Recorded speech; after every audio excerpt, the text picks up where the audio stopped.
Shalom, jemaat yang dikasihi Tuhan Yesus Kristus.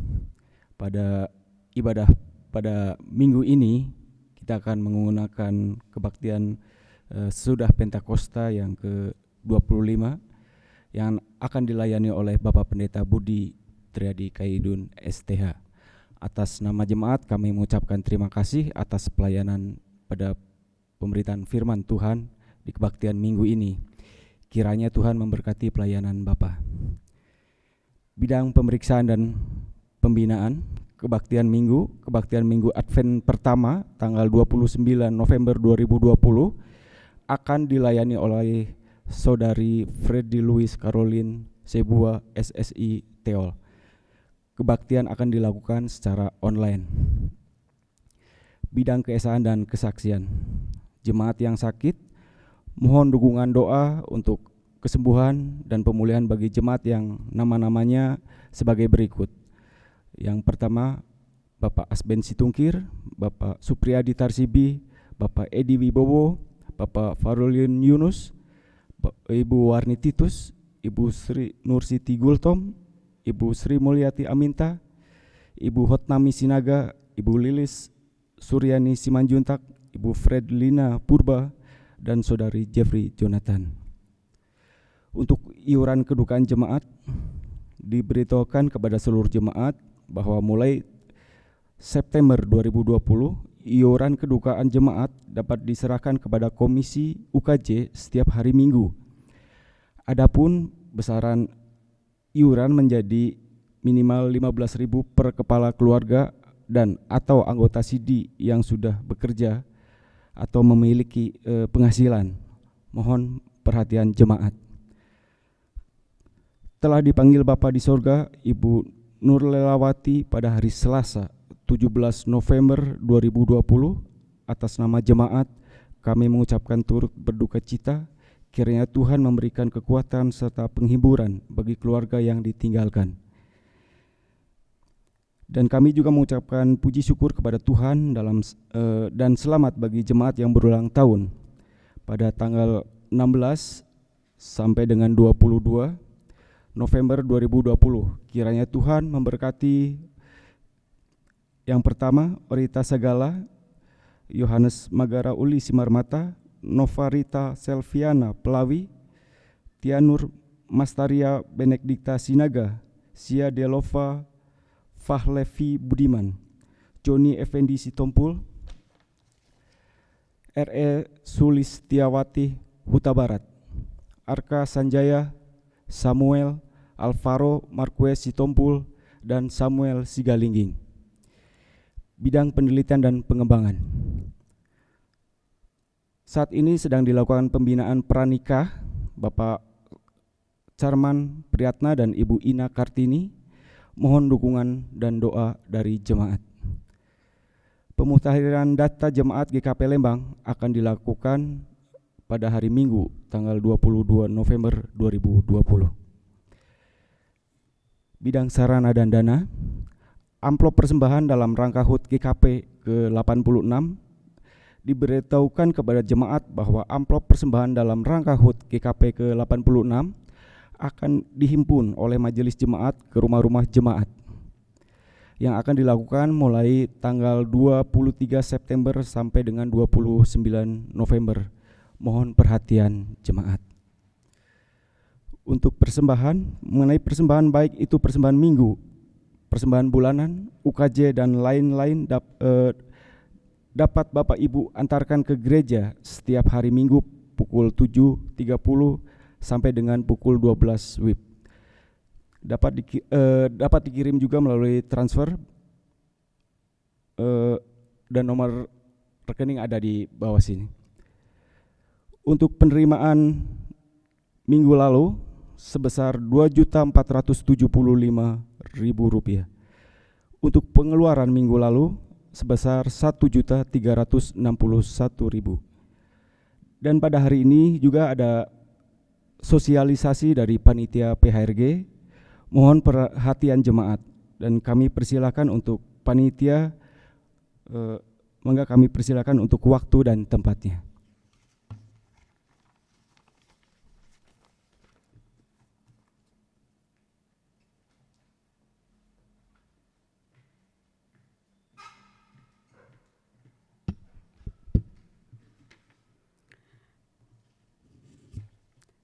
Shalom, Bapak, Ibu, Saudara-saudari yang terkasih dalam Tuhan.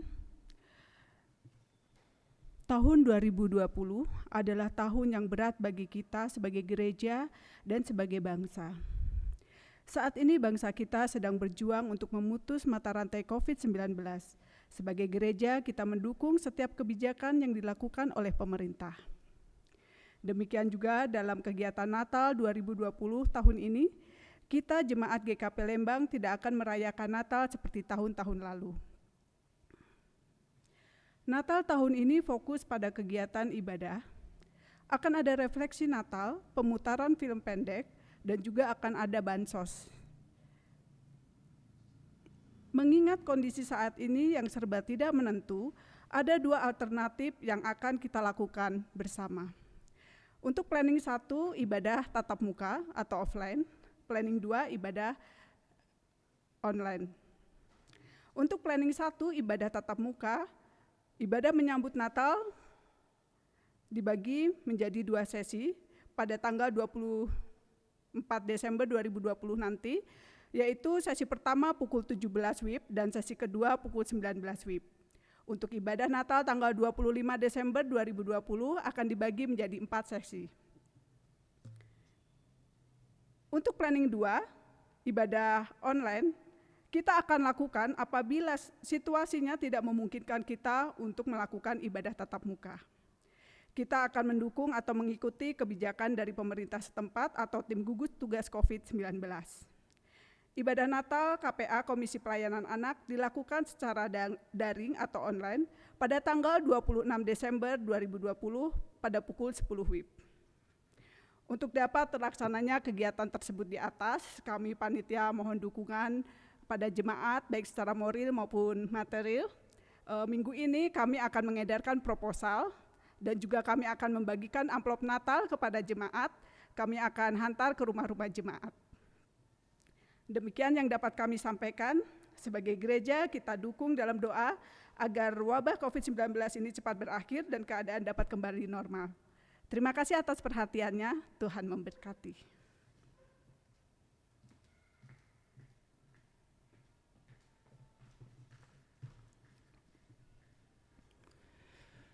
Jemaat Tuhan yang dikasihi Tuhan Yesus Kristus, marilah kita masuk dalam ibadah kita di dalam saat teduh.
Jemaat diundang untuk bangkit berdiri.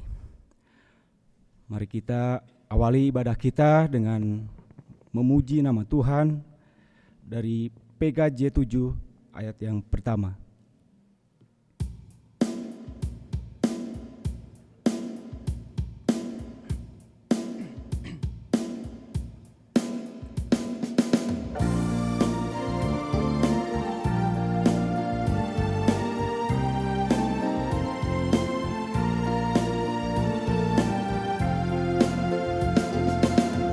Bersyukurlah pada Tuhan, serukanlah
Saudara-saudara yang mengasihi Tuhan, mari kita meneguhkan ibadah ini dalam votum dan salam yang akan kita ucapkan secara berbalasan.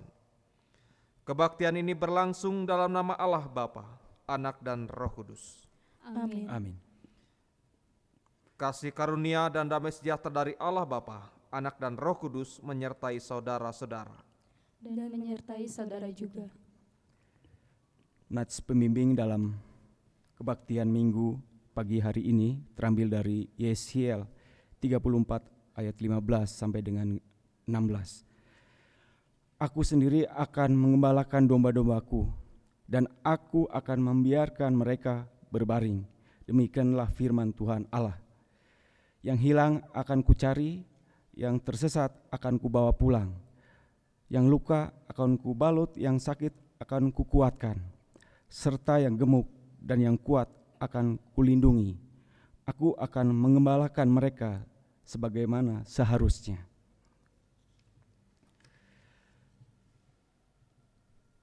Hukum Allah terambil dari Ulangan 6 ayat yang kelima. Kasihilah Tuhan Allahmu dengan segenap hatimu dan dengan segenap jiwamu dan dengan segenap kekuatanmu. Mari kita memuji nama Tuhan dari PKJ 179 bait yang pertama.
Jemaat dipersilakan duduk. Ketika Tuhan memandang ke bawah dari sorga kepada anak-anak manusia untuk melihat apakah ada yang berakal budi dan yang mencari Allah, ternyata mereka semua telah menyeleweng dan tidak ada yang berbuat baik. Tuhan melihat betapa besar kejahatan manusia di bumi, dan segala kecenderungan hatinya selalu membuat kejahatan semata-mata. Kenyataan ini sangat memilukan hati Tuhan, bahkan membuat rasa sesal Tuhan karena Ia telah menjadikan manusia di bumi. Tidak sadarkan bahwa mereka semua telah melakukan kejahatan. Saudara-saudara, sadarlah dan bertobatlah agar dosa kita dihapuskan.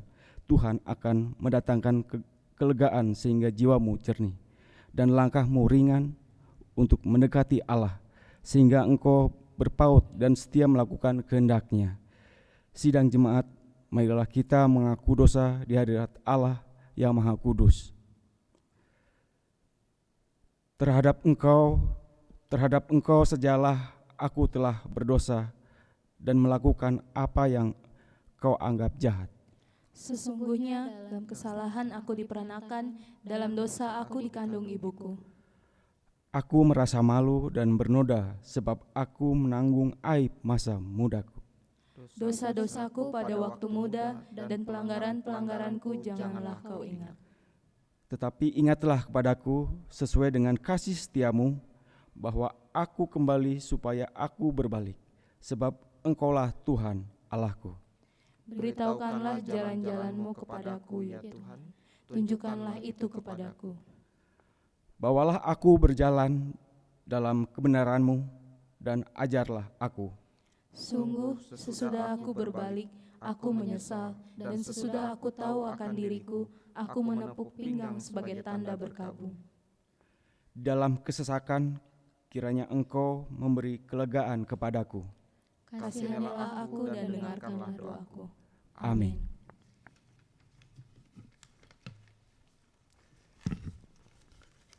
Mari kita memuji nama Tuhan kembali dari Kidung Jemaat 229.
Jemaat Tuhan diundang untuk berdiri.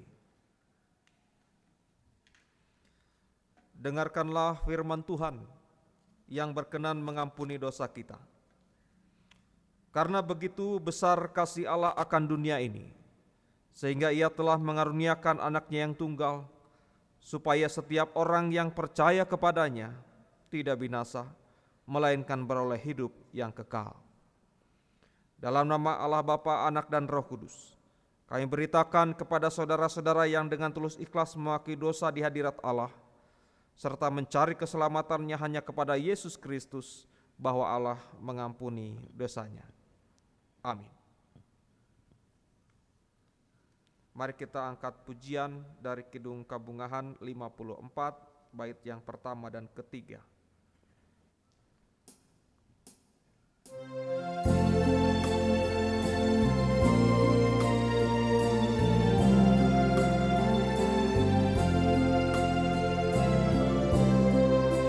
Sim abdi ngaturkan puji, sembah nuhun kamulyan, abdi kenging kabagjaan tina asih Gusti, mugia dituyut paparin kawantun, tumut panyaur ama lampasing wijaksana,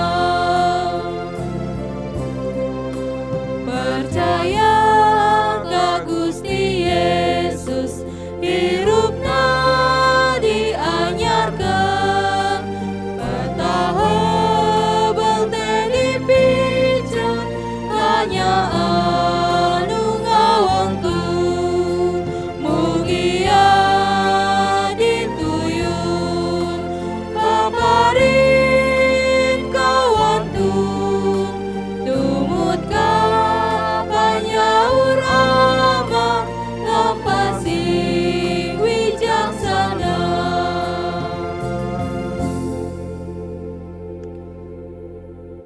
Segenap jemaat dipersilakan untuk duduk kembali. Saudara-saudara yang mengasihi Tuhan, mari kita mempersiapkan hati dan pikiran kita sebelum kita membaca dan merenungkan firman Tuhan. Saya mengajak kita untuk berdoa, memohon pertolongan Roh Kudus. Mari berdoa.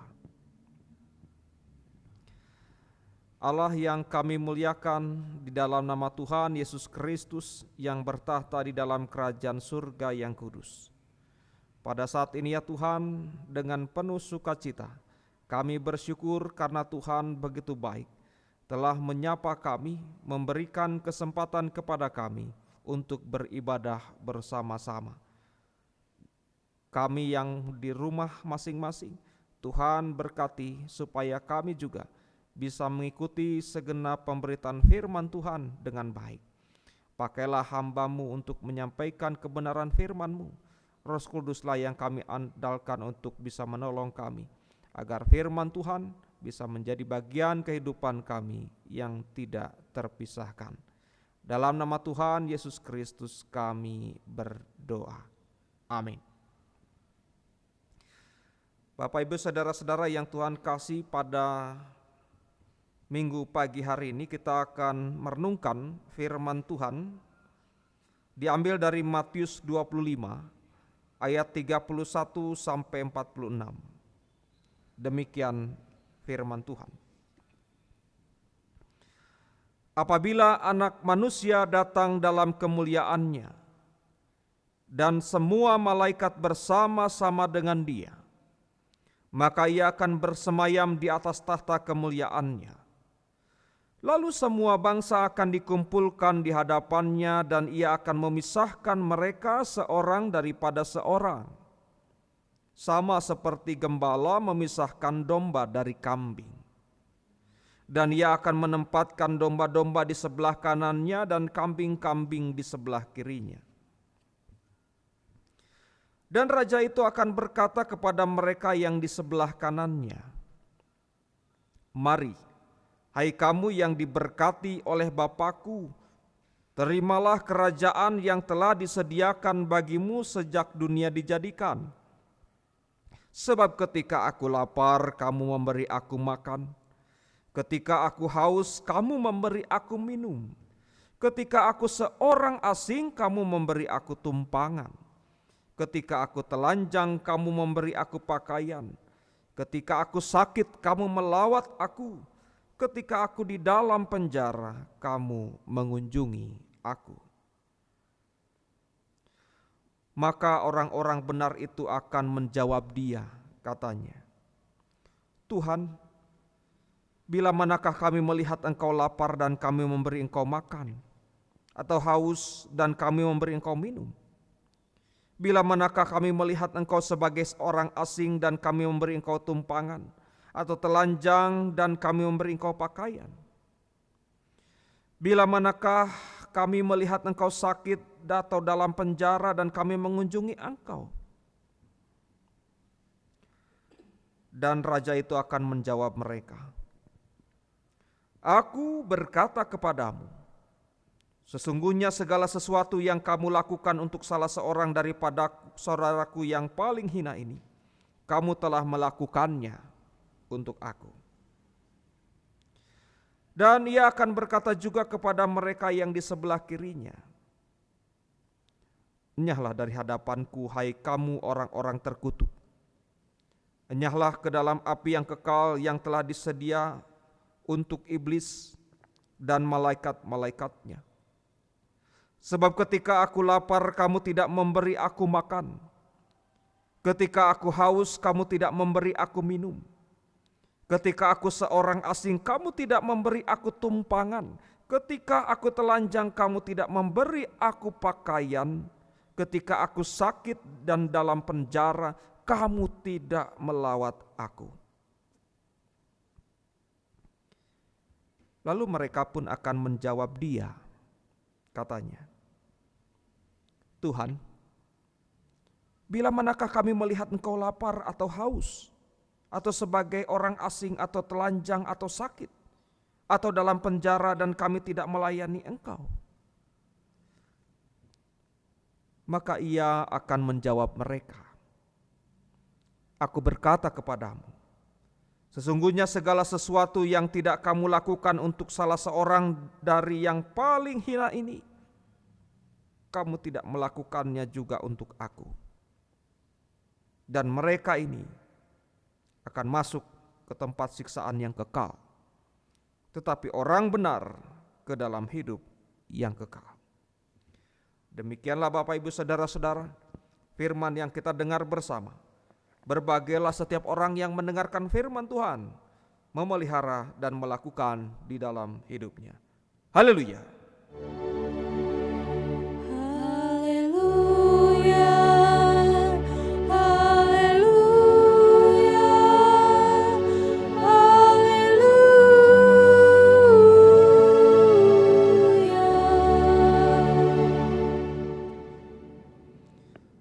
Saudara-saudara yang Tuhan kasih, Bapak Ibu sekalian, selamat pagi. Kiranya semua dalam keadaan sehat senantiasa.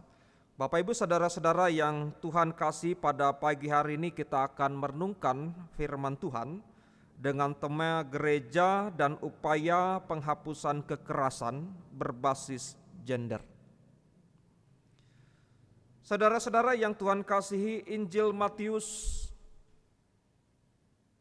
merupakan salah satu Injil sinoptik. Terdiri dari Injil Matius, Markus, dan Lukas. Injil sinoptik ini saudara-saudara adalah Injil yang menuliskan kisah yang sama tentang Yesus, tetapi dengan penjelasan yang panjangnya berbeda. Namun memiliki urutan yang sama dan banyak menggunakan kata-kata yang sama. Dan Injil Matius ini saudara-saudara berfokus juga menyatakan bahwa Yesus adalah anak Allah. Dalam konteks Matius 25 ayat 31 sampai 46 dikatakan di situ bahwa Yesus sebagai hakim akhir zaman. Bapak Ibu saudara-saudara, latar belakang penulisan Injil Matius ini menurut tradisi yang ditulis, yang diketahui dari orang-orang perjanjian lama, perjanjian baru, yang kemudian saudara-saudara mereka memahami bahwa tradisi penulisan Matius ini atau Injil Matius ini ditulis oleh Matius Lewi, seorang pemungut cukai yang dipanggil Yesus menjadi salah satu muridnya. Waktu penulisannya memang tidak diketahui, tetapi penulisan kitab ini adalah di Antioquia. Bapak Ibu saudara-saudara, saya ingin mengajak kita untuk mengenal dulu Matius Lewi ini. Panggilan kepada Matius memberikan kepada kita wawasan berkaitan dengan cara dan rencana Allah dalam hidup seseorang. Tadi saya katakan bahwa Matius adalah seorang pemungut cukai. Pemungut cukai saudara-saudara di mata orang Yahudi, dia tidak lebih daripada seorang bajingan yang tak bermoral. Para pemungut cukai dipandang sebagai pengkhianat-pengkhianat bangsa karena pada dasarnya bekerja untuk kepentingan pemungut pajak oleh pihak penjajah Romawi, dan seturut dengan sistem yang berlaku pun dimungkinkan mereka saudara-saudara memperkaya diri di luar batas kewajaran sehingga sangat merugikan rakyat sebagai pembayar cukai atau pajak. Namun saudara-saudara, ketika Yesus menjumpai Matius, yang mengejutkan adalah saudara-saudara, Matius menanggapi secara positif panggilan Yesus untuk mengikutnya. Dalam Matius 9 ayat 9 dikatakan demikian, Matius pun bangkit dan mengikut dia. Nah Bapak Ibu saudara-saudara yang Tuhan kasih, artinya Matius cepat tanggap dengan panggilan Yesus ini. Dan tentu Yesus mempunyai suatu personalitas yang menarik dan dinamis sehingga menyebabkan suatu perubahan dalam diri seseorang seperti Matius. Dari pemungut cukai kemudian menjadi seorang Rasul Kristus. Saudara-saudara yang Tuhan kasih, kembali kepada kitab yang dituliskan ini. Pembukaan Injil Matius sangat unik. Injil Matius menekankan semuanya kepada orang-orang Yahudi. Matius berusaha saudara-saudara menunjukkan kepada para pengikut baru tentang makna misi Kristus dalam hubungannya dengan perjanjian lama dan yang kemudian mereka sudah anut selama ini sebagai orang Yahudi. Injil Matius saudara-saudara menunjukkan bahwa kabar baik yang diberitakan oleh Yesus didasarkan pada hukum dan pengajaran perjanjian lama. Di Gunung Sinai, Allah memberi hukum yang mengatur hidup bangsa Israel kepada Musa. Sekarang saudara-saudara demikian juga dalam khotbah di bukit seperti versi dari Matius. Yesus naik ke tempat yang tinggi, yaitu ke atas bukit, dan mengajarkan hidup yang sesuai dengan kehendak Allah. Dalam Matius 25 ayat 31 sampai 46 ini merupakan perikop yang berbicara tentang penghakiman. Di sini saudara-saudara Yesus mengemukakan tentang dua tipe kelompok yang dihakimi. Yang pertama adalah tipe orang yang secara konkret menolong sesamanya yang menderita dan lapar, haus, telanjang, sakit dan seterusnya, tidak mempunyai tempat tinggal, di penjara. Sedangkan kelompok yang kedua saudara-saudara adalah tipe orang yang tidak peduli dan tidak menolong sesamanya dengan kriteria seperti yang disebutkan di atas tadi. Padahal mereka sangat membutuhkan pertolongan secara konkret. Tentu ketika kita berbicara tentang dua tipe ini, pesan penting dalam perikop ini bukan untuk memetakan siapa yang berhak disebut sebagai domba dan siapa yang dikategorikan sebagai kambing. Melainkan bagaimana saudara-saudara Allah atau Yesus menghakimi terhadap orang-orang, baik mereka yang mengasihi sesamanya maupun yang tidak mengasihi sesamanya.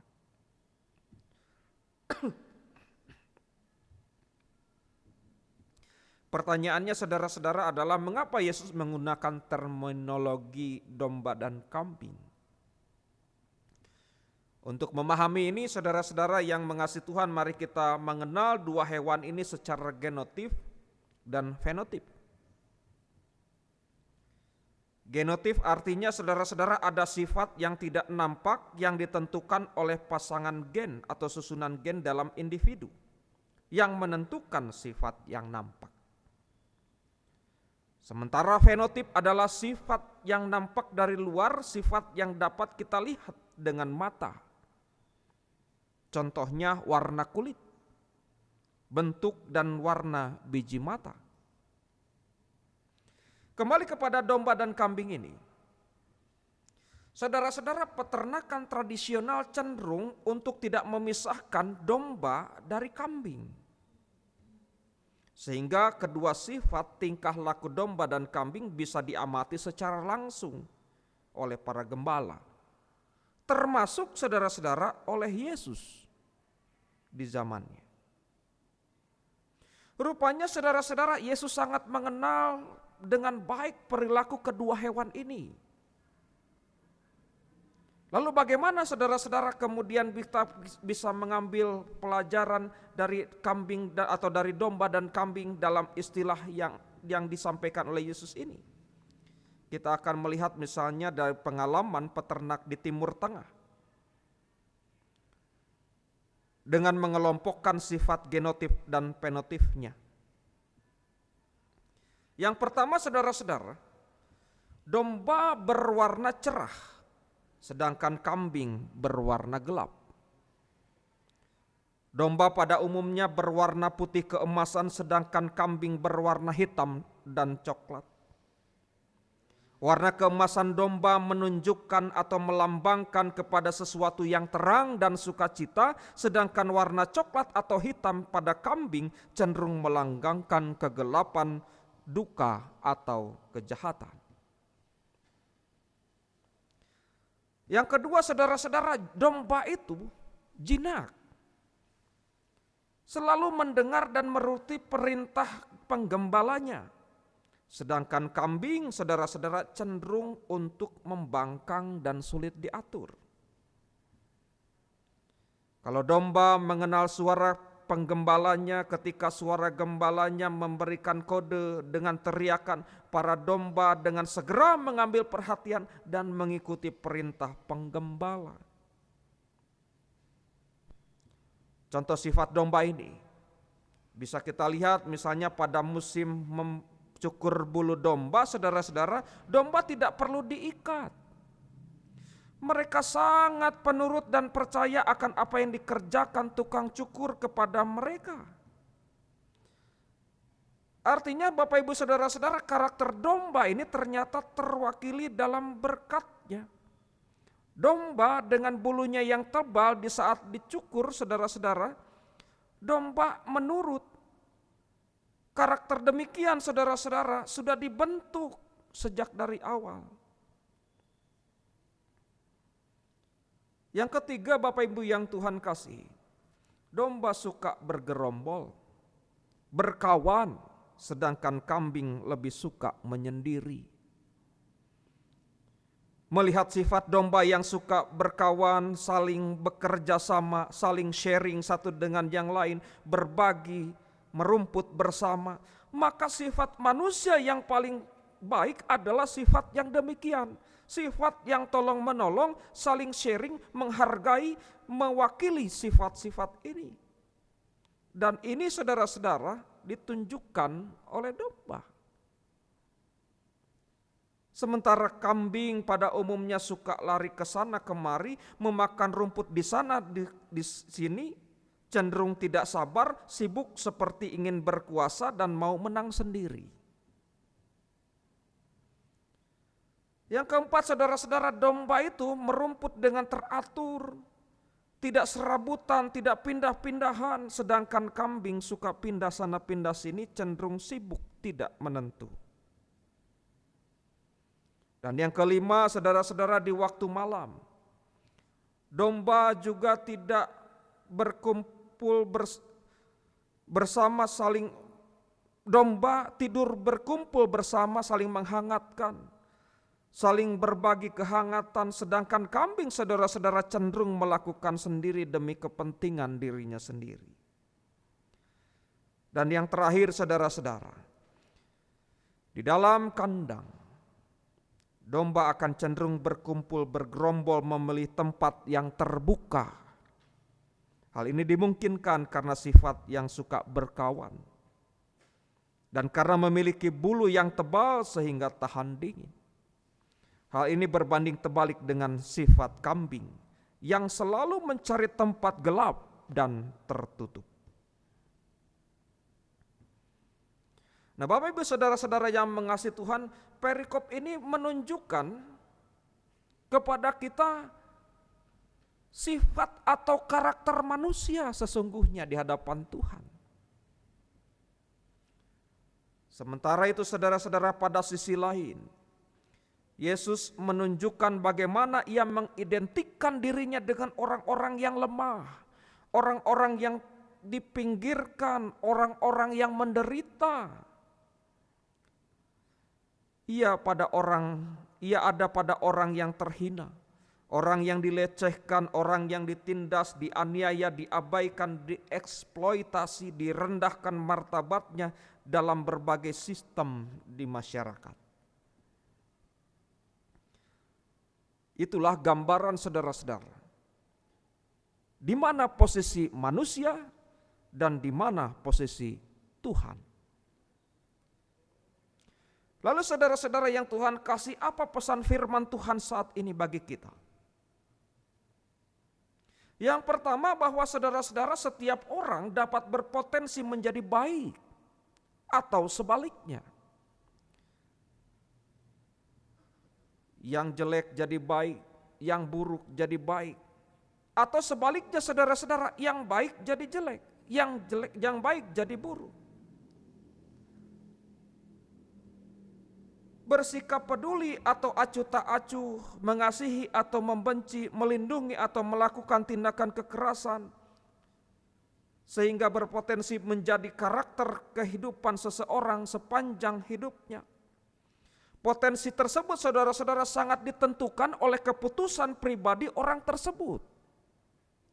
Kapan keputusan itu diambil?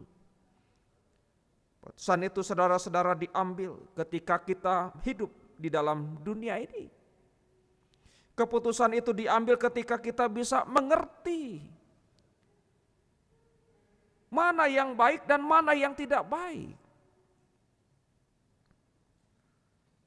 Namun kadangkala orang mengabaikan apa yang menjadi sifat yang akan membawa dirinya ini.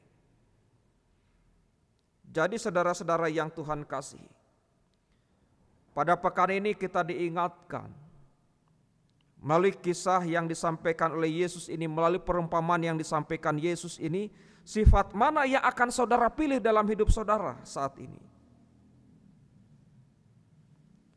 Mau peduli pada orang lain atau tidak peduli?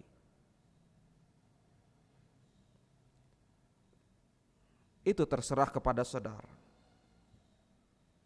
Tapi firman Tuhan mengatakan jangan salah ambil keputusan agar tidak menyesal. Firman Tuhan kali ini mengajak kita untuk menjawab dengan tindakan yang jujur. Bukan hanya dengan kata-kata saja. Yang kedua, saudara-saudara yang Tuhan kasih, pesan yang penting bagi kita pada saat ini adalah setiap orang dapat berpotensi menjadi korban. Korban apa? Korban ketidakpedulian orang lain, korban penganiayaan orang lain, korban kekerasan dalam rumah tangga, misalnya korban kebijakan dari sistem yang salah. Pertanyaannya saudara-saudara, bila kita berada dalam posisi tersebut, bagaimana sikap kita? Saya boleh mengatakan orang muda sampaikan move on. Bangkitlah saudara-saudara dalam iman kepada Kristus, jangan mudah menyerah. Jangan kita saudara-saudara sebagai korban lalu menunggu pembelaan dari pihak lain. Menunggu pembelaan dari orang lain sebab mereka pun bisa mengecewakan kita. Ingat saudara-saudara, kita punya Tuhan Sang Pembela Agung yang tidak akan pernah mengecewakan. Allah sudah berfirman dalam Mazmur 75 ayat yang ke-8. Bagaimana saudara-saudara orang yang rendah akan ditinggikan? Demikian firman Tuhan. Tetapi Allah adalah hakim. Direndahkannya yang satu dan ditinggikannya yang lain. Nah saudara-saudara, sikap dewasa kita, move on, bangkit dalam iman percaya kepada Kristus, dalam posisi sebagai korban, Allah yang akan menjadi pembela bagi kita. Jangan takut. Kebenaran saudara-saudara akan terungkap. Kebenaran akan Tuhan tunjukkan dengan caranya. Yang ketiga, Bapak Ibu yang Tuhan kasih, kita sebagai gereja mampukah menjadi tempat perlindungan bagi mereka yang membutuhkan pertolongan atau perlindungan itu? Kalau saya boleh mengatakan, minimal kita sebagai gereja adalah menjadi sahabat bagi sesama. Menjadi sahabat bagi mereka. Ingat perumpamaan Yesus mengenai orang Samaria yang murah hati dalam Lukas 10 ayat 25-37. Posisi gereja saat ini harus seperti demikian, saudara-saudara. Posisi gereja itu harus datang, menolong, merawat, membantu sampai tuntas.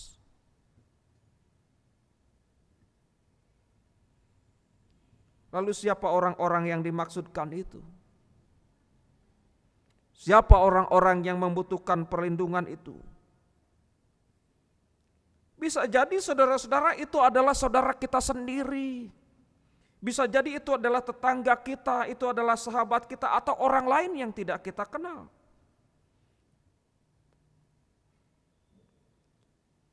Gereja yang terbuka adalah gereja yang siap untuk berkarya dengan kuasa ilahi. Jadi, marilah di masa-masa yang luar biasa ini, sebagai gereja Tuhan, kita harus menjadi gereja yang saling membantu satu dengan yang lain. Hilangkanlah pemisahan atau kekerasan yang bersifat gender atau bersifat apapun. Karena itu tidak akan ada manfaatnya di dalam kehidupan saudara. Tuhan memberkati saudara. Amin.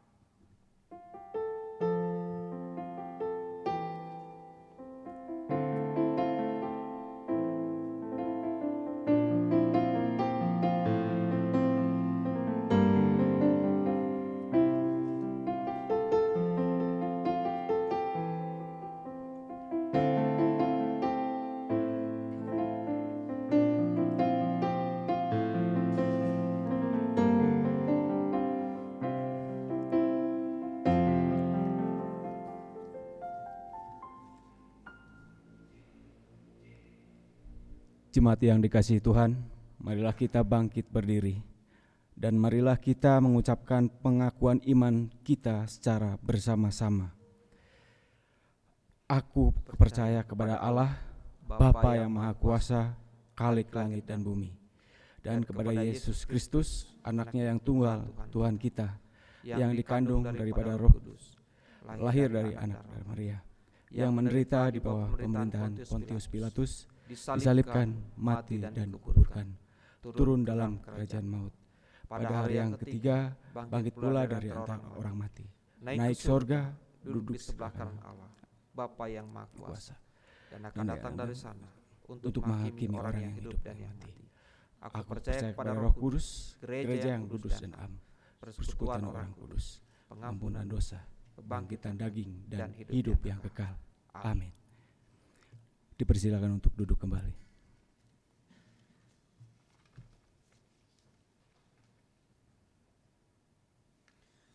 Saudara-saudara yang Tuhan kasih, mari kita menaikkan doa syafaat yang kemudian kita akan akhiri dengan mengucapkan doa Bapa kami secara bersama-sama. Mari kita berdoa.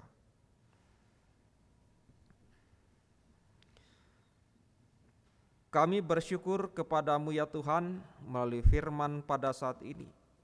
Sebagai gereja Tuhan, sebagai orang-orang yang percaya kepada Tuhan Yesus, kami diingatkan agar kami bijak dalam memilih atau dalam mengambil keputusan ketika kami melihat sesama kami yang membutuhkan pertolongan.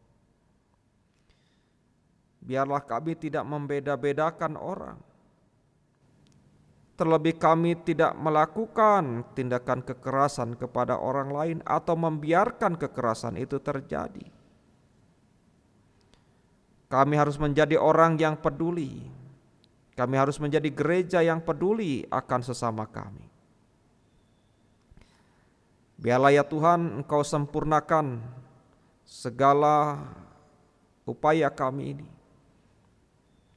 agar menjadi baik adanya, dan kami sanggup menjadi orang-orang yang seturut dengan kehendak Tuhan.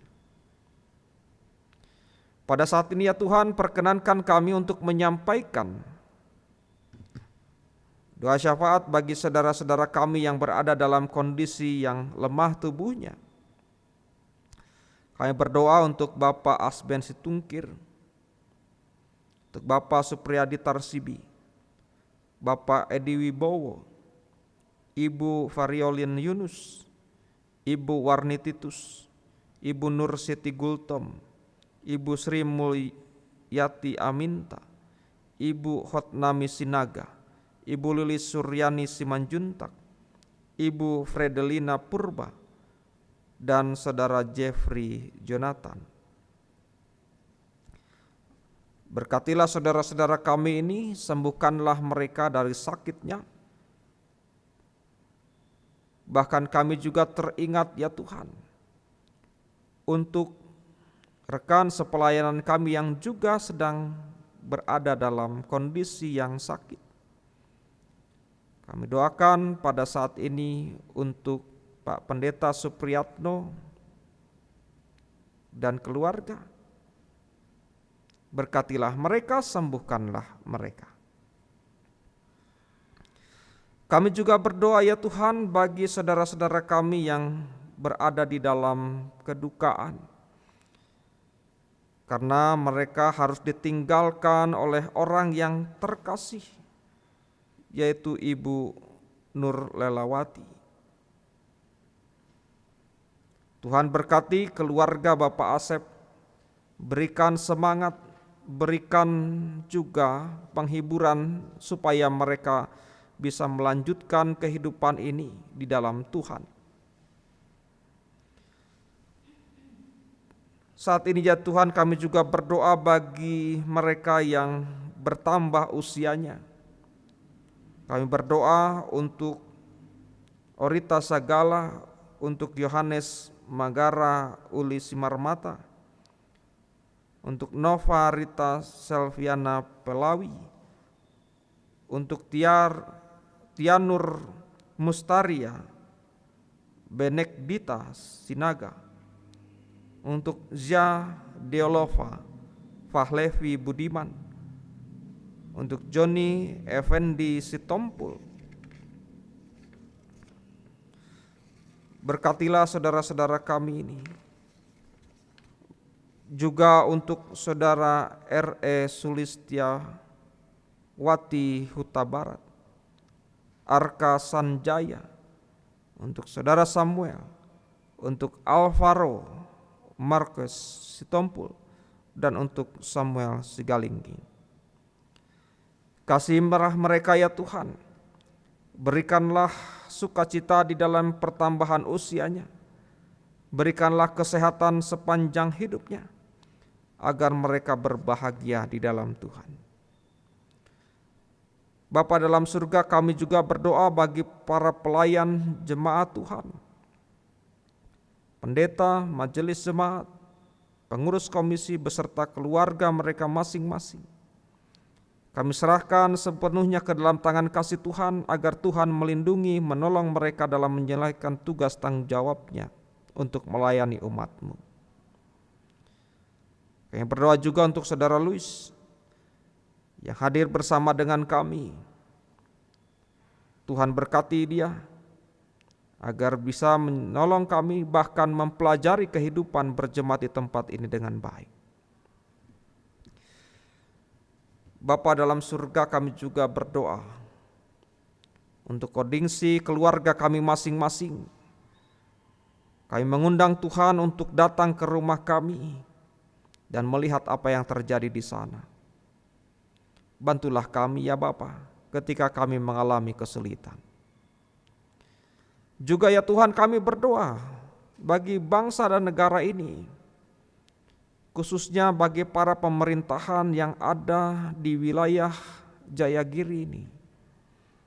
Berkatilah mereka supaya dengan tugas yang tidak ringan ini, mereka disanggupkan oleh Tuhan untuk menjalankan tugas itu, terutama bagi tim gugus tugas COVID-19. Anugerahkan kepada mereka hikmat, agar penyakit yang ada, virus yang mewabah ini, bisa kami antisipasi dengan baik. Kami juga berdoa ya Tuhan untuk bangsa negara ini. Tuhan berkati para pemimpin bangsa juga, dimanapun mereka berada, kasihilah mereka, anugerahkan kepada mereka hikmat dari Tuhan. Jikalau sebentar ya Bapa kami akan meninggalkan ruangan ini, Biarlah Roh Kudus menolong kami, menjauhkan kami dari mara bahaya. Dalam nama Tuhan Yesus Kristus, segenap doa ini kami sampaikan. Dalam Kristus pula kami hendak bersama-sama menaikkan doa Bapa kami seperti demikian. Bapa kami yang di surga, dikuduskan namamu, datanglah kerajaanmu, jadilah kehendak-Mu di bumi seperti di surga. Berikanlah kami pada saat ini makanan kami yang secukupnya, dan ampunilah kami akan segala kesalahan kami, seperti kami juga telah mengampuni orang yang bersalah kepada kami. Dan janganlah membawa kami ke dalam pencobaan, tapi lepaskanlah kami dari yang jahat, karena Engkau yang punya kerajaan dan kuasa dan kemuliaan sampai selama-lamanya. Amin.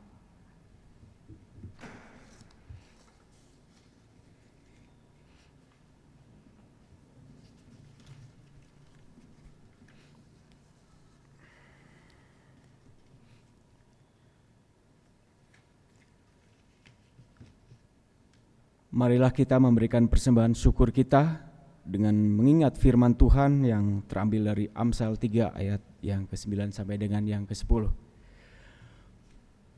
Muliakanlah Tuhan dengan hartamu dan dengan hasil pertama dari segala penghasilanmu, maka lumbung-lumbungmu akan diisi penuh sampai melimpah-limpah, dan bejana pemerahanmu akan meluap dengan air buah anggurnya. Dan persembahan dapat dihimpun di rumah masing-masing dan dapat diserahkan pada hari Minggu kepada penatua yang bertugas, atau juga bisa transfer ke nomor rekening yang ada di bawah sini. Dan bukti transfer Bapak Ibu bisa dikirim melalui WhatsApp WA Center. Persembahan diiringi oleh PKJ 147.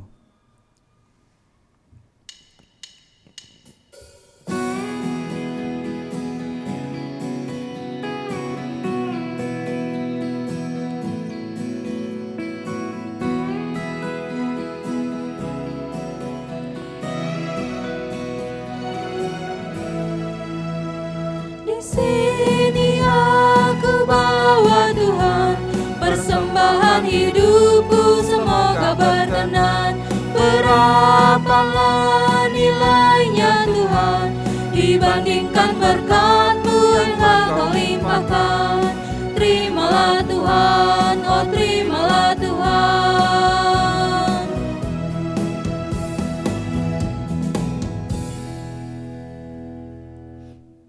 Marilah kita bangkit berdiri dan marilah kita serahkan persembahan ini kepada Tuhan.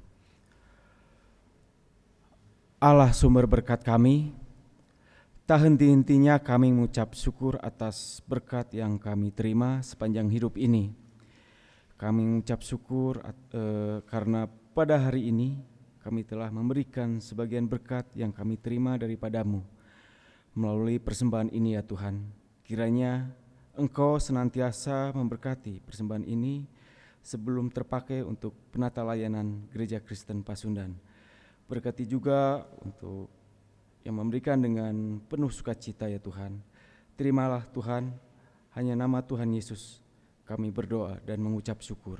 Amin.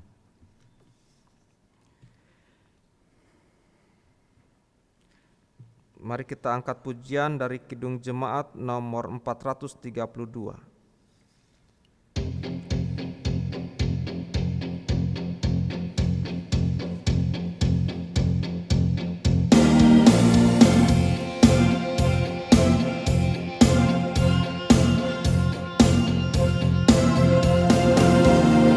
Padaku ditanyakan apa akan kuberitakan pada dunia yang penuh penderitaan. Kan ku sampaikan kabar baik pada orang-orang miskin, pembebasan bagi orang yang ditawan. Yang buta dapat penglihatan, yang tertindas dibebaskan. Sungguh tahun rahmat Tuhan sudah tiba. Kerajaan Allah penuh kurnia, itu berita bagi isi dunia.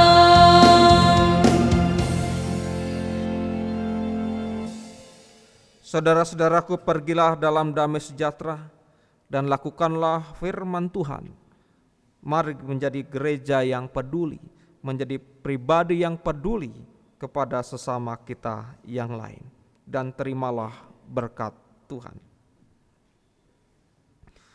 Anugerah dan damai sejahtera dari Allah Bapa dan dari Tuhan kita Yesus Kristus serta persekutuan dengan Roh Kudus menyertai, memberkati saudara sekalian saat ini sampai selama-lamanya.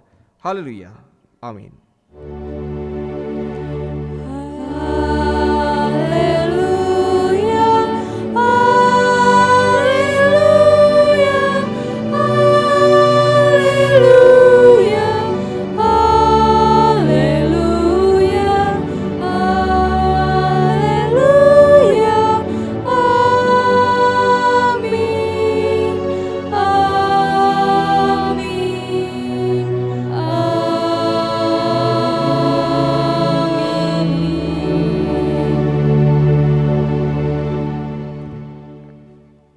Selamat hari Minggu, Tuhan Yesus memberkati.